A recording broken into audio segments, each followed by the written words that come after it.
One look. That is all it took to destroy the greatest musician who ever lived. This is the tragedy of Orpheus. We often hear about heroes who slay monsters with swords, but Orpheus had a different weapon, his music. When he played his lyre, rivers stopped flowing to listen, wild beasts became tame, and even rocks would weep. He had everything, including a perfect love, Eurydice. But on their wedding day, joy turned to horror. Eurydice stepped on a viper, its venom killing her instantly. Orpheus refused to accept it. While other heroes fought to stay out of the underworld, Orpheus dared to break in. Armed only with his lyre, he descended into the realm of the dead. He played a song so sorrowful that it broke the laws of nature. Charon, the ferryman, let him pass. Cerberus, the guard dog, fell asleep. Even the Furies, goddesses of vengeance, wept at his melody. Finally, he stood before Hades and Persephone, the rulers of the dead. Orpheus sang of his loss. He melted the cold heart of Hades. The god granted a wish never granted before. Eurydice could return to the land of the living. But there was one condition, a terrifying test of faith.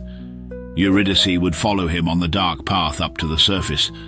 Orpheus must walk in front, and he must not turn around to look at her until both of them had stepped fully into the sunlight. If he looked back, even for a second, she would be gone forever. Orpheus agreed. He began the climb. The path was steep, dark, and silent. For hours, he walked through the gloom. His heart hammered. He strained his ears to hear her footsteps, but as a shade, Eurydice made no sound.